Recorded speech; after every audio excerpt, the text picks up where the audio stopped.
प्यारे बच्चों, आप सभी का हमारे YouTube चैनल वेलकम भारत में पुनः बहुत बहुत स्वागत है। मैंने पिछली वीडियोज़ में आपको प्रकाश की महत्वपूर्ण घटना प्रकाश का परावर्तन के बारे में समझाया। प्रकाश का परावर्तन क्या होता है, प्रकाश के परावर्तन के नियम क्या हैं और गोलीय दर्पणों से प्रकाश का परावर्तन किस प्रकार से होता है, ये विस्तार से आपको बताया। आप हमारी वीडियो को लाइक करें और जो वीडियोज़ हैं अपने साथियों में शेयर करें और जो हमारा चैनल है वेलकम भारत, आप उसको सब्सक्राइब करें, जिससे कि आगे की जो वीडियोज़ हैं वो आपको समय पर मिलती रहें। इस वीडियो में मैं आपको प्रकाश की दूसरी बहुत महत्वपूर्ण घटना अपवर्तन यानी रिफ्रैक्शन ऑफ लाइट के बारे में समझा रहा हूं। आप दैनिक जीवन में अपवर्तन से संबंधित घटनाएं देखते हो, जैसे वर्षा काल में इंद्रधनुष का दिखाई पड़ना, रात्रि के समय तारों का टिमटिमाना, सूर्योदय और सूर्यास्त के समय सूर्य का लाल दिखाई पड़ना। और आप देखते हैं जब आप किसी छड़ या पेंसिल को पानी में डुबोते हैं तो तिरछी दिखाई पड़ती है, और आप जब किसी बाल्टी को पानी से भर देते हैं तो बाल्टी की जो तली है वो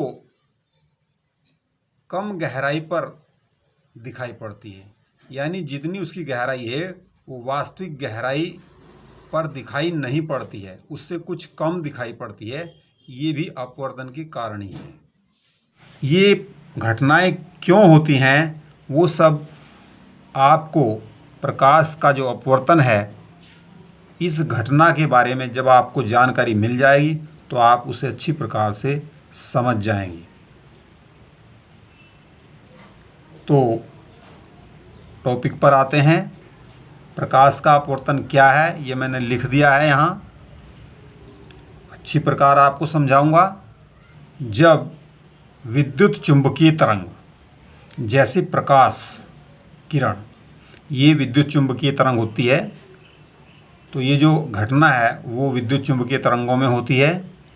और प्रकाश भी एक विद्युत चुंबकीय तरंग है, किरण है। तो जब प्रकाश किरण एक माध्यम से दूसरे माध्यम में जाती है तो वह अपने मार्ग से विचलित हो जाती है। इस घटना को प्रकाश का अपवर्तन कहते हैं। माध्यम जैसे वायु है, कांच है, जल है या अन्य कोई भी माध्यम हो सकता है, तो अपवर्तन के लिए दो माध्यम होना आवश्यक है। तो अब आप इसे समझ लीजिए। यहाँ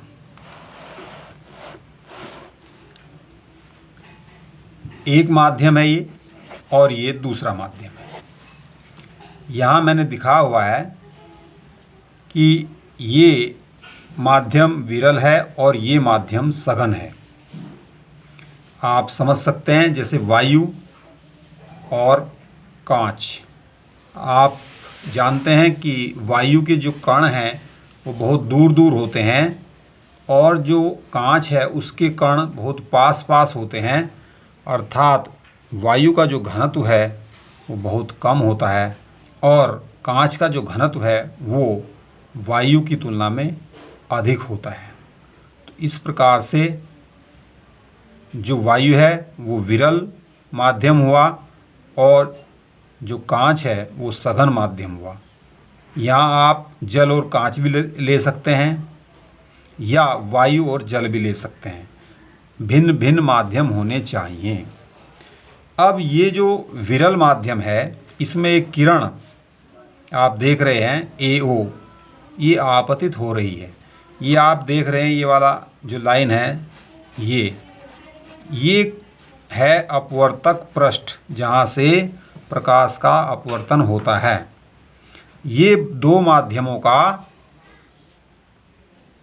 सीमा पृष्ठ है। जो माध्यम है उन्हें ये पृथक पृथक करता है, अलग करता है। ये माध्यम एक है इससे इधर और इससे इधर माध्यम दो है, तो ये कहलाता है अपवर्तक पृष्ठ। ये दोनों इधर भी और इधर भी आप देख रहे हैं Z इन दोनों माध्यमों को पृथक करने वाला पृष्ठ है।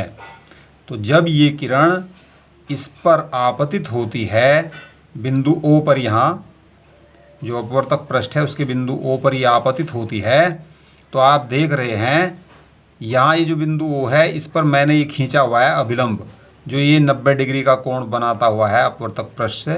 ये लाइन है, ये डॉट से मैंने दिखाई हुई है, तो ये कहलाता है अभिलंब।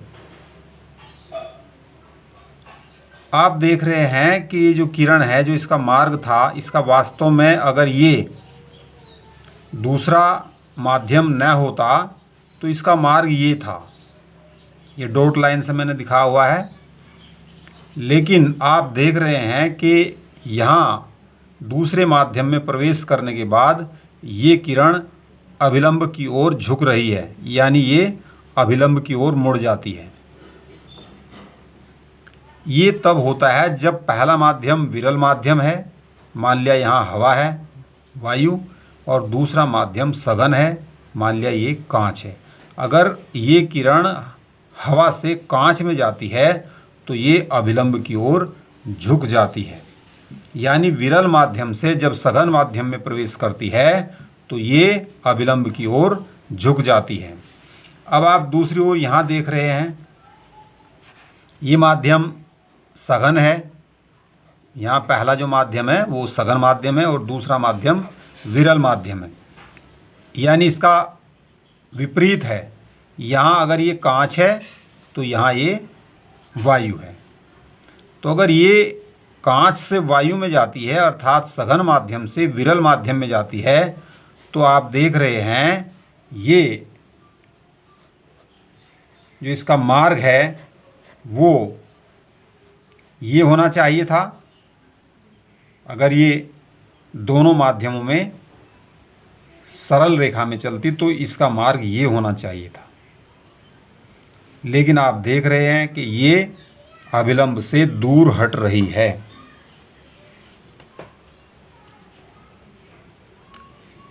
तो प्रकाश की जो घटना है, जब प्रकाश किरण एक माध्यम से दूसरे माध्यम में जाती है तो वह अपने मार्ग से विचलित हो जाती है।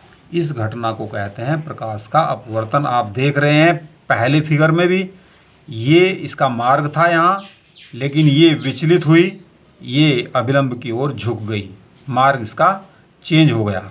दूसरी जो फिगर है उसमें भी आप देख रहे हैं इसका जो मार्ग था ये था,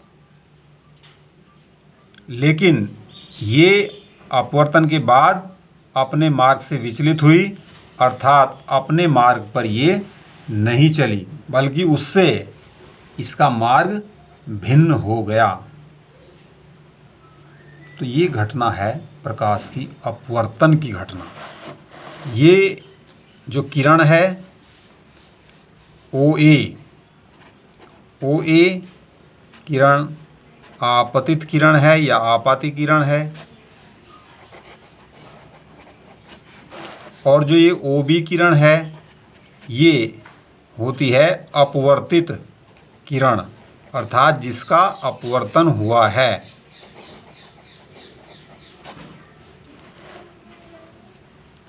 और आप ये देख रहे हैं जो यहाँ N डैश है, ये है आपतन बिंदु पर अभिलंब।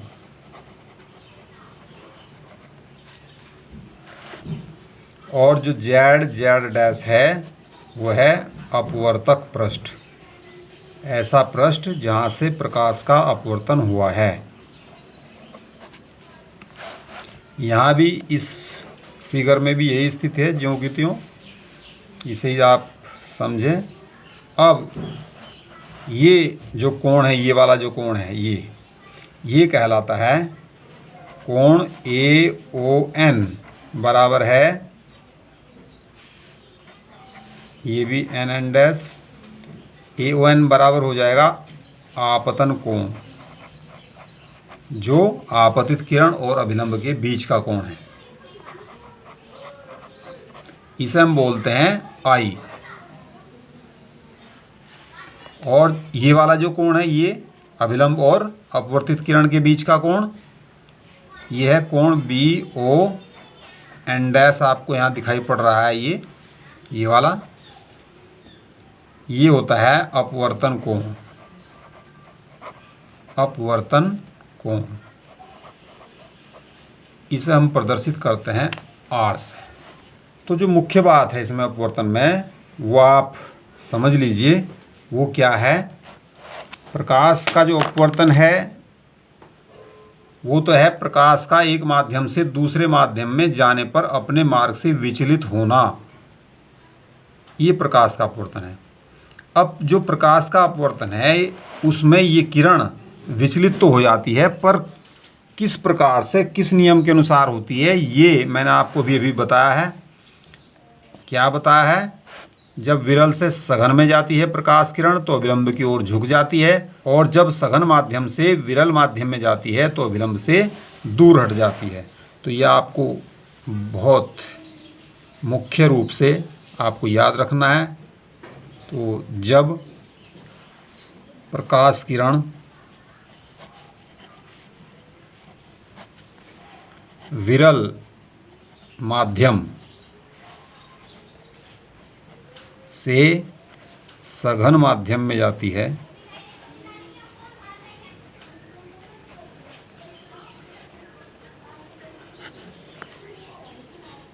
तो वह अभिलंब की ओर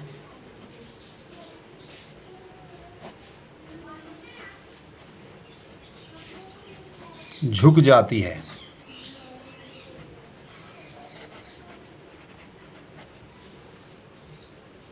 जब प्रकाश किरण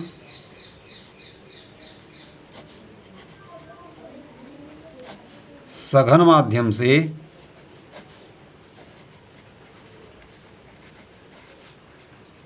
विरल माध्यम में जाती है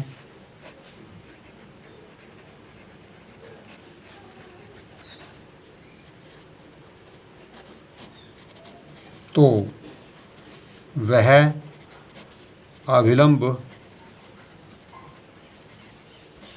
से दूर हट जाती है।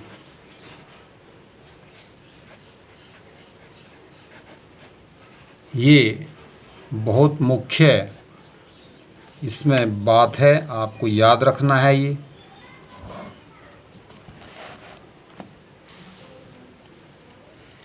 अपवर्तन किसी प्रकाश किरण का कैसे होता है, उसके लिए आपको ये अवश्य याद रखना है। प्रकाश के अपवर्तन के नियम, जैसे हमने आपको परावर्तन के नियम बताए थे, ऐसे ही प्रकाश के अपवर्तन के नियम। ये प्रकाश का अपवर्तन और उसके नियम इम्पोर्टेंट टॉपिक है, आपको ये पक्का याद रखना है, बहुत अच्छी प्रकार से समझ लेना है, उसको याद कर लेना है।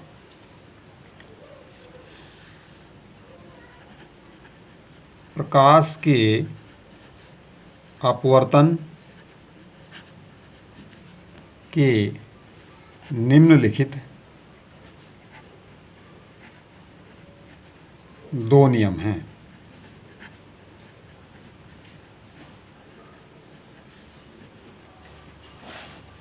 जो फर्स्ट है, ये बिल्कुल वैसा ही है जैसा परावर्तन में था। फर्स्ट, आपाती किरण आपतन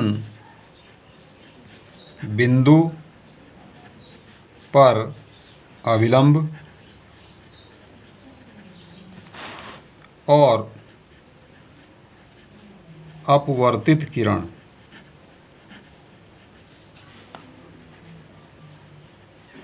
तीनों एक ही तल में होते हैं।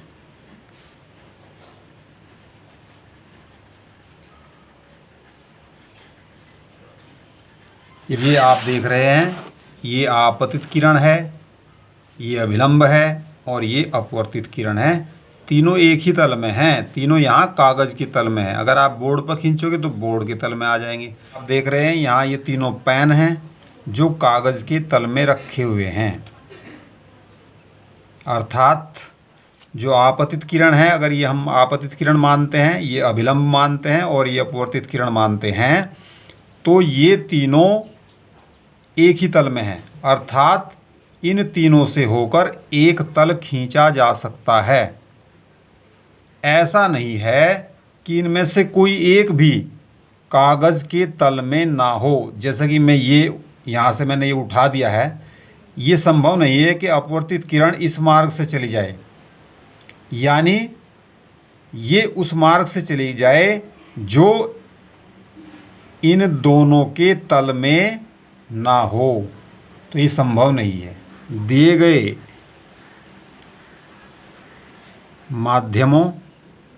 माध्यम होता है पदार्थ, दिए गए माध्यमों के युग्म के लिए, क्योंकि यहाँ युग्म का मतलब जोड़ा, यहाँ जोड़ा होता है। जैसा कि एक सघन माध्यम है, एक विरल माध्यम है, तो दो माध्यमों का यहाँ जोड़ा है। तो जो दिए गए हैं आपको, उनके लिए दिए गए माध्यमों के युग्म के लिए और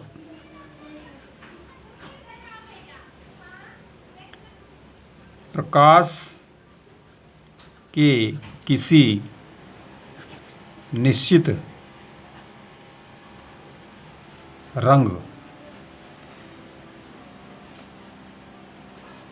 या आप कह सकते हैं तरंगदैर्ध्य, क्योंकि अलग अलग रंगों के प्रकाश की तरंगदैर्ध्य अलग अलग होती है, के लिए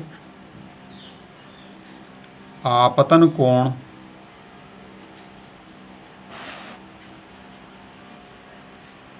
की ज्या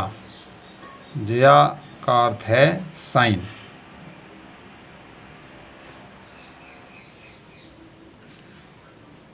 तथा अपवर्तन कोण की ज्या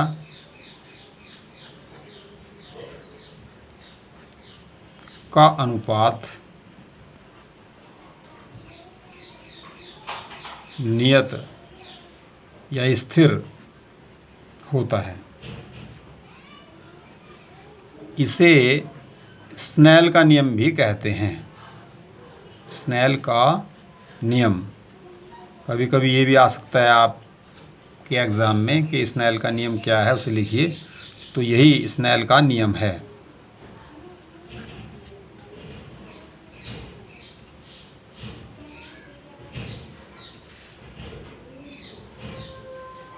तो यहाँ आप देख रहे हैं आपतन कोण को हमने प्रदर्शित किया है I से, और जो अपवर्तन कोण है वो प्रदर्शित किया है R से। यहाँ भी ये I है और ये R है। तो आपतन कोण की ज्या यानी साइन I और अपवर्तन कोण की ज्या यानी साइन R, इनका अनुपात, यानी इसे एक से दूसरे को भाग देंगे तो वो स्थिर होगा या नियतांक होगा।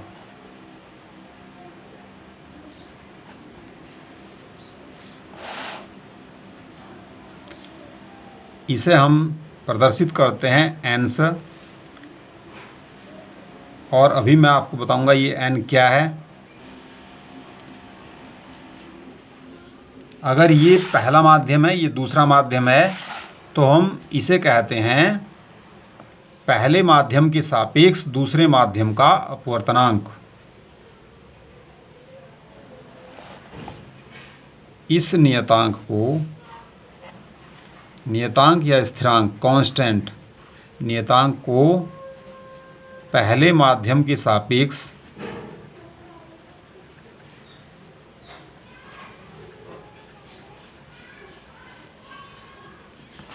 दूसरे माध्यम का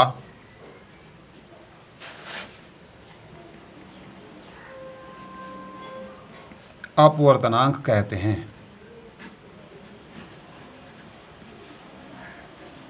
1 और 2 कहते हैं। 1 और 2 का मतलब है जो अपवर्तनांक है हम उसे n से प्रदर्शित करते हैं, और 1 और 2 का अर्थ है, यहाँ ये 1 लिख दिया, इसका अर्थ है पहले माध्यम के सापेक्ष दूसरे माध्यम का अपवर्तनांक। ये अपवर्तनांक दूसरे माध्यम का है और सापेक्ष किसके है? पहले माध्यम के सापेक्ष है। तो यहाँ जैसे आप देख रहे हैं, यहाँ पहला माध्यम विरल माध्यम है, मान लिया ये वायु है और ये कांच है। तो अगर हमें वायु के सापेक्ष कांच का अपवर्तनांक लिखना है तो हम ऐसे लिखेंगे, वायु के सापेक्ष कांच का अपवर्तनांक।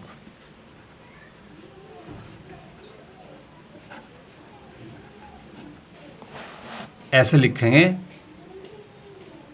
ANG। ए तो एयर है, वायु, एन ये अपवर्तनांक है और जी है ग्लास यानी कांच। तो ANG का अर्थ हुआ हवा यानी वायु के सापेक्ष कांच का अपवर्तनांक। अगर हम इसे यहाँ लिखते ANW तो ये हो जाता वायु के सापेक्ष जल का अपवर्तनांक। तो इस प्रकार से आप लिख सकते हैं। इस वीडियो में मैंने आपको प्रकाश के अपवर्तन के बारे में विस्तार से समझाया। इसमें इस बात को आप और समझ लीजिए कि दिए गए माध्यमों के युग्म के लिए, इसका अर्थ है अगर यहाँ ये वायु है और ये कांच है तो आप वायु और कांच ही रखें, तब ये साइन आई और साइन आर का अनुपात नियत होगा। अगर आप इसे बदल देंगे तो ये भी बदल जाएगा।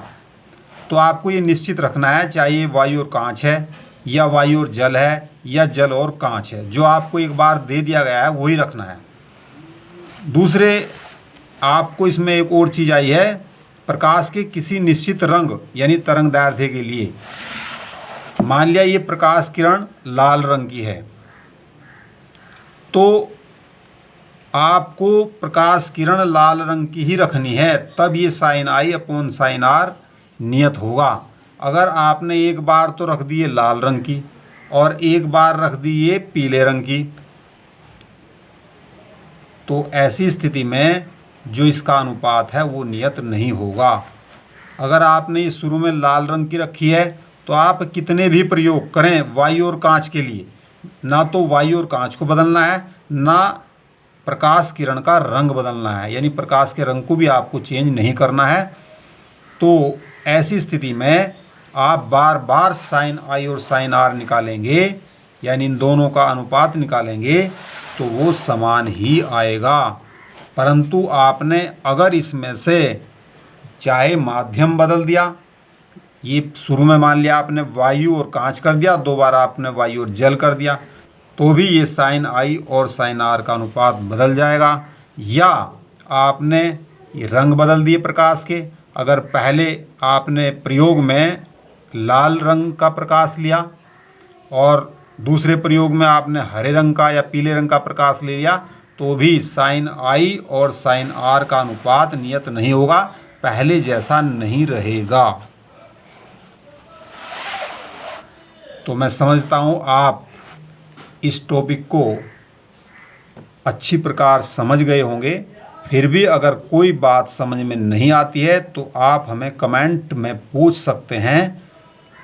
आपको जो हमारा वीडियो है वो अच्छा लगा तो उसे लाइक करें और वीडियो को आप अपने दोस्तों में शेयर करें और अपने साथियों से हमारे YouTube चैनल वेलकम भारत को सब्सक्राइब कराएं। अब आप इसे गूगल पर सर्च करेंगे या YouTube पर सर्च करेंगे तो तुरंत वो ओपन हो जाएगा, और जब वो ओपन हो जाए तो उसके बाद आप जो ऊपर लिखा हुआ होता है होम या वीडियो और उसके बाद प्लेलिस्ट, इस प्रकार से लिखा हुआ आता है, तो आप प्लेलिस्ट को ओपन करें, उस पर क्लिक करें प्लेलिस्ट पर, और प्लेलिस्ट खोल लें तो आप देखेंगे कि उसमें हमारी कई प्रकार की जो वीडियो हैं वो हैं, 11th की है, 12th की है, 10th की है और कुछ धार्मिक वीडियो हैं। तो आप अपनी जो कक्षा है उसकी वीडियो पर क्लिक कर दें तो आपकी जो कक्षा की सभी वीडियो ओपन हो जाएंगी। आप उन्हें पढ़ लें और बार बार उन्हें देख करके, पूरा देख करके टॉपिक को अच्छी प्रकार समझ लें। धन्यवाद।